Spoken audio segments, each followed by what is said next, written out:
baka hindi ma-file. Wala na pong ano yan. Kahit kailan na po, pwede na po. Kahit po magretiro sila, pwede na po silang sampahan ng kaso dyan. Siyempre, pag-aaralan niya ng ombudsman, kakasuhan na po sila. May mga ebidensya naman eh. Wala pong limit yon, yung time limit na ilang araw lang. Wala pong ganun. Hindi po yan, ang kaso po, kahit kailan mo pa ginawa yan. Siguro, hindi ko lang sigurado yung duration. Pero pag tuloy-tuloy, okay lang po yun. Hindi po yun yung tapos na yung Congress o nagretiro na sila. Kahit retirado na po sila, pwede pa rin po silang kasuhan. Makakasuhan pa rin po kasi may paglabag eh. Tapos ito po, tuloy-tuloy naman. Hindi naman po yan tinigil. Meron na yung ebidensya, kasalukuyan ng mag-imbis. Sisimulan na yan ng ombudsman yung pag-imbestiga dyan. Pag na-receive na nila. Kasi po, pag may rekomendasyon ganyan, talagang susuriin niya ng ombudsman. Hindi po pwedeng wala silang gawin. Halatang halata naman yun na wala silang gagawin. Baka tanggalin nila ang namumuno sa ombudsman. Ang ombudsman po, pwede lang po matanggal through impeachment. So kung kaya po nilang pagsabay-sabay na impeach yung ombudsman tsaka yung vice president, talagang ganun. Pulong Duterte, case discussion. Si Jinky Luistro din, Boss Buds, may sinampahan din ng graft and corruption. Si Jinky Luistro nagsampa o siya yung sinampahan? Hindi ko, ang galing mo talaga, Sir Badong Mang-asar. Diyan ako believe sa'yo. Siya Sanpay. Sis, good evening sa'yo. Boss Buds, iboboto mo ba si Aimee? Ako po. Kasi sabi ko, yan yung kondisyon ko para iboto siya eh. Nirekomenda niya naman. Tapos si Camille Villar eh. Basta isa ko, di ba, isa kay BP Sara, isa ko sa plus. Silang dalawa lang naman yung plus 2. Si Robin Padilla, hindi po pwedeng i-consider yung kay Robin. Kasi po yung kay Robin, plus 3.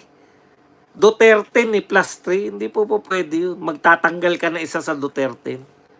Kaya yun, hindi po ako against kay Robin, pero palpak yun. Duterte tayo eh. PDP laban ka eh. Ikaw ang president eh. Bakit ka re-recommenda ng 3? Ibig sabihin, ako kasi, para mapagbigyan yung 2 Duterte, isa kay Tatay Digong, isa po kay BP Sara. Maganda kasi yung ano niyan eh, ni Tatay Digong. Alam nyo kung bakit. Isipin nyo lang, siyempre, ako po, isipin nyo po yung bakit sasabihin nyo, malayo pa yung dalawa eh, si Kerubin tsaka si Unasan eh. Di ba? Pero, Jinky Luistro sinampahan ng kaso dahil sa vote buying, daming evidence at witness. Talagang ganyan.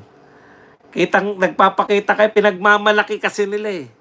Pinagmamalaki kasi nila, sila pa mismo yung, ewan ko bakit tuwan-tuwa yung mga, ngayon lang po ako nakakita na mga politiko na lantaran kung mamigay ng pera eh. May chance ba na sabihin ni Aimee na inggit, legit ang pulburon video? Alam niyo po, nilamon na po yung pulburon video ng mas malalaking hindi ko lang kung bakit kayo nananatili pa rin sa pulburon video. Mas malalaki na po yung issue kaysa sa pulburon video. Kayo po hindi kayo naniniwala kay Tatay Digong? Wag po kasi kayo, natatali kayo na ipoprove, kinakailangan nyo iprove yun. Nga po si Tatay Digong, presidente dati yun eh. Hindi kayo naniniwala. Yun lang po ang kinakailangan ko, salita lang ni Digong. Kung kayo pa magpapatunay ng pulburon video kung tama ba yan o hindi. Naku, napakahirap pong patunayan niya. Bakit kayo ang magpapatunay?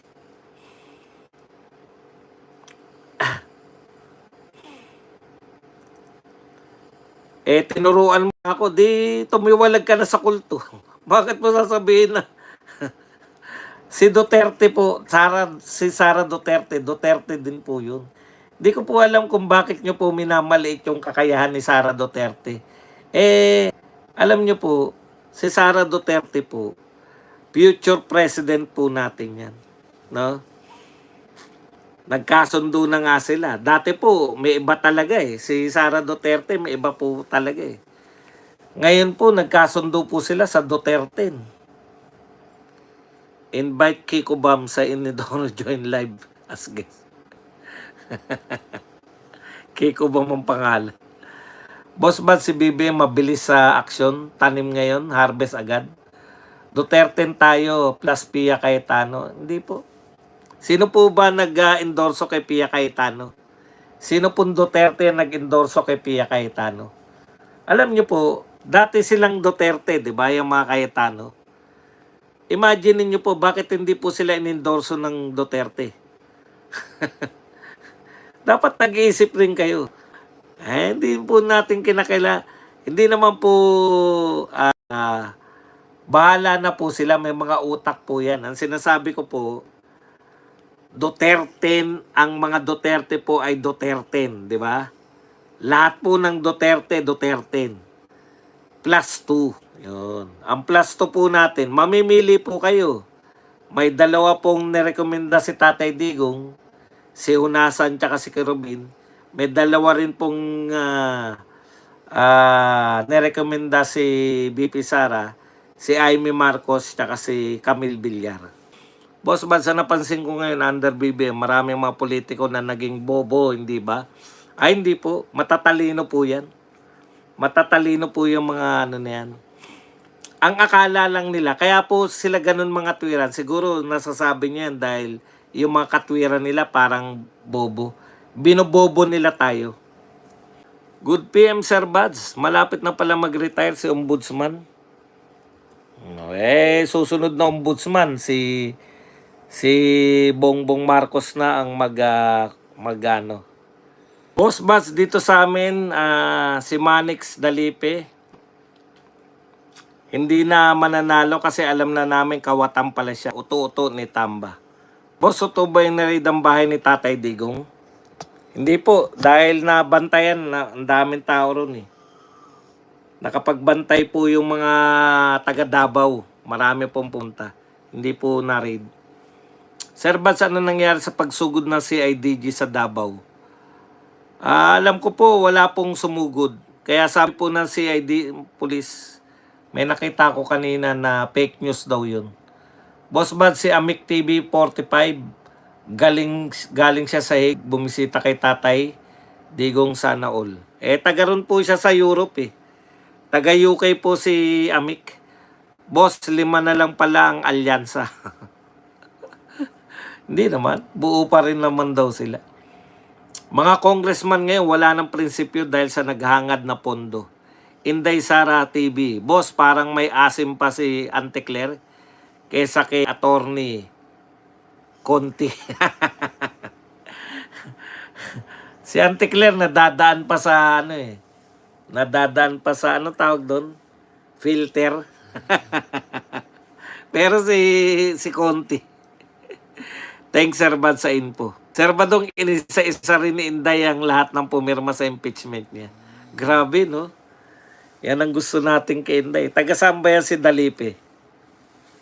May mabigat bang kalaban yan? Taga-samba si Dalipe. Sino ba kalaban? Kumusta ba?